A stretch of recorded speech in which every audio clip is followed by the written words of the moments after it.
nueva clase online. Vamos a continuar viendo los signos vitales. En la clase de hoy nos toca ver la respiración. Como concepto, la respiración está compuesta por el proceso fisiológico de inhalar y exhalar, proceso que incluye la entrada de oxígeno y la salida de dióxido de carbono hacia el exterior del organismo. El movimiento que se produce del aire dentro y fuera de los pulmones es conocido como ventilación. Es decir, una respiración normal sería una ventilación. ¿Cuáles son los principios científicos de los mecanismos de la respiración? El mecanismo de la ventilación pulmonar consiste en la entrada, que es la inhalación, y la salida, que es la exhalación o expiración del aire de los pulmones.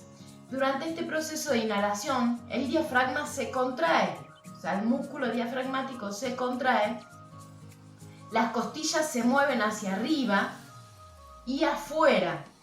El esternón se eleva, permitiendo que el tórax se agrande para favorecer que los pulmones se puedan expandir y entre como corresponde el aire. Mientras que la exhalación, el diafragma se relaja, las costillas se mueven hacia abajo y hacia adentro, el esternón hacia adentro, lo cual disminuye la cavidad torácica y comprime los pulmones, con lo cual permite la exhalación. Generalmente el proceso de inspiración y de expiración se realiza sin esfuerzo y de manera automática. Suele ser de 12 a 20 veces por minuto. En una persona adulta en condiciones normales, este sería el número de veces que se produce la inhalación y la exhalación. Aproximadamente ingresan unos 500 centímetros cúbicos de aire. Cada ciclo de respiración está compuesta por una inspiración más una expiración, es decir, el ciclo completo se produce una vez finalizada la expiración. O sea, el proceso de inhalación y exhalación nos da como respuesta una respiración o la ventilación. Es un acto involuntario y silencioso, es decir, no tiene que ser ruidoso. Está controlado por los centros respiratorios. Los centros respiratorios se encuentran en el bulbo raquídeo, que está en el cerebro, es decir, lo que comanda que nosotros respiremos de manera automática es el bulbo raquídeo que se encuentra dentro del cerebro, que tiene además unos sensores que contribuyen a responder y controlar la respiración, o sea, la inhalación y la exhalación.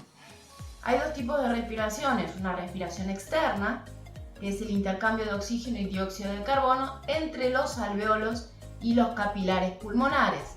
También hay una respiración interna, o también llamada respiración celular. Tiene lugar dentro del cuerpo y consiste en el intercambio de oxígeno y dióxido de carbono entre la circulación sanguínea y las células corporales. Hay diferentes tipos de respiración. Están la respiración torácica, abdominal o respiración diafragmática, respiración tóraco-abdominal, pero no las vamos a ver en profundidad, simplemente las estoy nombrando para que sepan que hay diferentes tipos de respiración. O sea, cuando un paciente tiene alguna patología o alguna afección respiratoria, se van a producir estos diferentes tipos de respiraciones. ¿Cuáles son los factores que influyen en la respiración? Influyen la edad, el ejercicio, el estrés, el medio ambiente, el aumento de la temperatura corporal. Los niños siempre tienen una frecuencia respiratoria mucho mayor con respecto al adulto. En la medida que se avanza en edad, esta frecuencia respiratoria tiende a disminuir. En el ejercicio, obviamente, la frecuencia cardíaca, si uno sale a correr, se controla su frecuencia cardíaca, va a estar incrementada. Lo mismo pasa con el estrés. El medio ambiente también, el aumento de la temperatura ambiental aumenta la respiración. El aumento de la temperatura corporal, es decir, cuando hay febrícula o fiebre, también en respuesta, como efecto compensatorio, aumenta la frecuencia cardíaca por la demanda metabólica. Los medicamentos, hay ciertos fármacos que incrementan la velocidad de la frecuencia cardíaca, es decir, aumentan la frecuencia cardíaca. Y los procesos patológicos, como algunas enfermedades endocrinas, cardiovasculares, entre otras, que pueden aumentar o también disminuir la frecuencia cardíaca. Entonces, ¿cuáles son los objetivos de enfermería? Valorar el estado de salud de las personas a través de la función respiratoria, reconocer el tipo, la frecuencia y las características de la respiración. Es decir, no solamente vamos a controlar la frecuencia cardíaca, sino que cuando observamos cómo respira un paciente, tenemos que chequear también qué tipo de respiración tiene, qué características tiene esa respiración. Identificar los factores que alteran o modifican la función respiratoria, o sea, por qué se produce esta alteración de la frecuencia respiratoria o en la calidad de las respiraciones. Valoración respiratoria. Los datos de la valoración respiratoria se obtienen a partir de la observación. Acá yo tengo que ser un gran observador de los movimientos torácicos durante el proceso de inspiración y de expiración. Por lo tanto, ese movimiento va a determinar la frecuencia y las características de la respiración. Durante la valoración de la respiración, entonces, tenemos que tener en cuenta la frecuencia, como dije recién, y las características. Estas dos cosas son fundamentales. Yo voy a contar cuántas respiraciones realiza la persona en un minuto y el tipo o característica de esa respiración. Entonces, ¿qué es la frecuencia? Es la cantidad de respiraciones que un paciente realiza durante un minuto. ¿Pero qué hago yo? ¿Me tomo un minuto para controlar la frecuencia respiratoria? No. Me tomo 15 segundos y lo multiplico por 4. Eso es lo que vamos a hacer. O sea, vamos a estar observando al paciente cómo inhala y exhala durante 15 segundos. Lo que sí, en este caso, diferente al signo vital como la temperatura, que le explicamos que vamos a controlar, en este caso no, porque se puede ver alterado. Si yo le digo al paciente, te voy a estar observando, al sentirse observado, quizás se va a producir una taquipnea, que es el aumento de la frecuencia respiratoria, por el hecho simplemente de que se siente observado. Entonces, este signo vital yo lo tomo paralelo con la frecuencia cardíaca, que vamos a ver después, como para que el paciente no se sienta observado. O sea, mientras tomo la frecuencia cardíaca, realmente estoy observando la frecuencia respiratoria, pero el paciente no debe darse cuenta de esto. Entonces, cuando hablamos de frecuencia, es simplemente el número de la cantidad de veces que inhalo y exhalo durante un minuto. Cuando hablamos de características, tenemos que hablar de la profundidad de la respiración. Hay dos tipos de respiración, una superficial y una profunda. Es decir, si nosotros vemos que realiza una inhalación profunda, estamos hablando, es decir, que inspira una cierta cantidad de aire o volumen de aire profundo, estamos hablando de una respiración profunda. O superficial, como en ciertos casos, en ciertas patologías, que hay una disnea, o sea, una dificultad respiratoria, vamos a ver respiraciones superficiales, o sea, poca profundidad al inhalar. Y después tenemos que observar también la simetría, o sea, ver que ambos pulmones se expandan de igual manera. Otra de las cosas que tenemos que chequear también es el ritmo o patrón respiratorio, que comprende la regularidad entre los intervalos que existen entre las inspiraciones y las expiraciones. Generalmente esto es regular. En una respiración normal tiene que ser un ritmo regular entre inspiración y expiración y entre cada ventilación. Un ritmo irregular es cuando esto no sucede, o sea, varias inspiraciones juntas, una expiración más prolongada, eso ya sería un ritmo irregular. ¿Cuál es el equipo que necesitamos? Simplemente la observación, un reloj y una lapicera, nada más. ¿Cuáles son los valores esperables? Como les decía recién, el recién nacido tiene una frecuencia respiratoria mucho más alta, que puede ser normal entre 60 y 80, llegando a superar las 100 respiraciones por minuto durante la fiebre, por ejemplo. En la medida que la persona va creciendo, va descendiendo. En un paciente de 1 año, aproximadamente entre 30 y 50 respiraciones en 1 minuto. De 1 año a 4 años oscila entre los 30 y 40. Entre 4 y 6, entre 30 y 35. Niños mayores a 6 años, entre 20 y 30.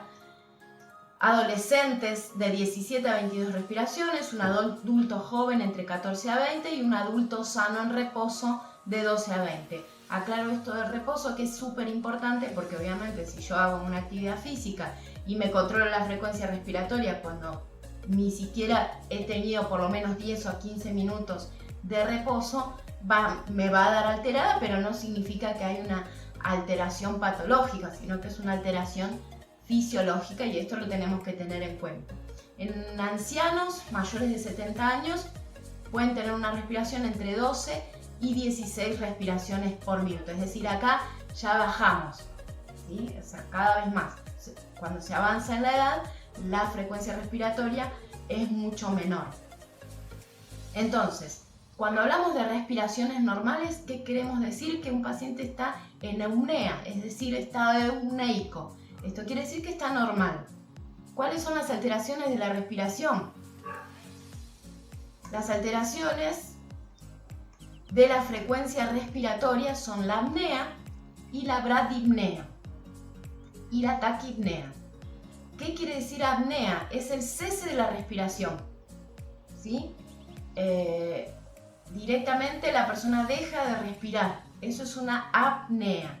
Hay que ver por cuánto tiempo se produce esta apnea. Puede ser lo que conocemos las apneas del sueño, por eso es que se tienen que controlar, como para ver cuánto tiempo pasa en apnea, ¿sí? Pero básicamente la apnea es el cese de la respiración.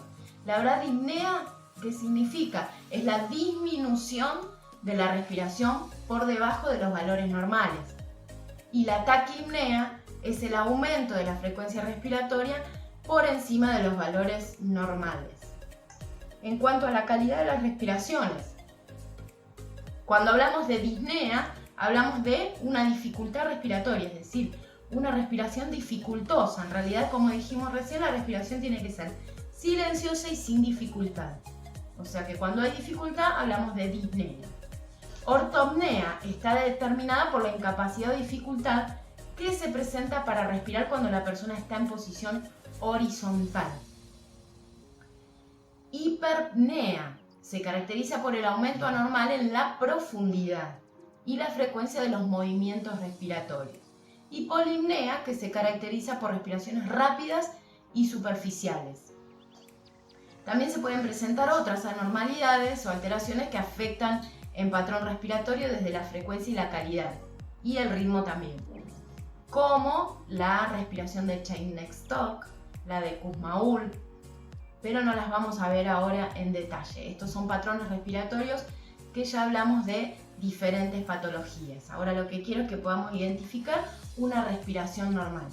Acá hablamos que puede haber una lesión vulvar, o sea, del bulbo raquídeo, que es el centro regulador de la respiración. ¿Cuál es el procedimiento para valorar la frecuencia respiratoria? Bueno, tenemos que colocar al paciente en una posición cómoda, con el antebrazo del paciente sobre su tórax y sostener la muñeca del paciente como si fuera que estamos valorando la frecuencia cardíaca. Esto es para que el paciente no se sienta intimidado y no se altere el patrón respiratorio. Entonces vamos a controlar durante 15 segundos y lo vamos a multiplicar por 4. Es decir, que ahí me está dando la frecuencia respiratoria. Una vez que tengo la frecuencia respiratoria, continúo observando cómo es ese patrón respiratorio, es decir, qué características tiene. En cuanto a todo lo que nombré recién, ubicarlo dentro de esas características.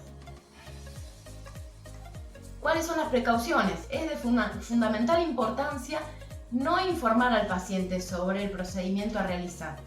¿Por qué? Por lo que expliqué recién, para que no se sienta intimidado y no me modifiquen los valores. Si el paciente ha estado realizando algún esfuerzo, obviamente pedirle que descanse.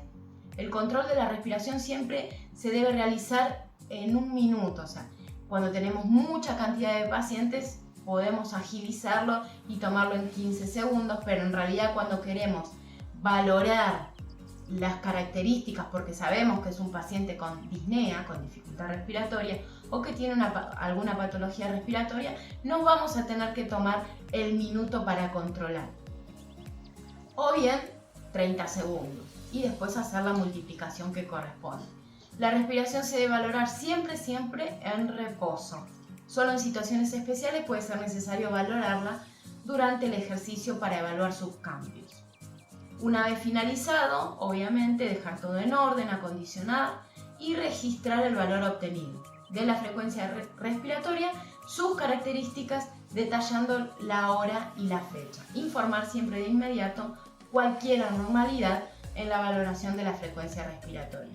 Muy bien, y eso es todo con respecto a la valoración de la respiración. Hasta luego.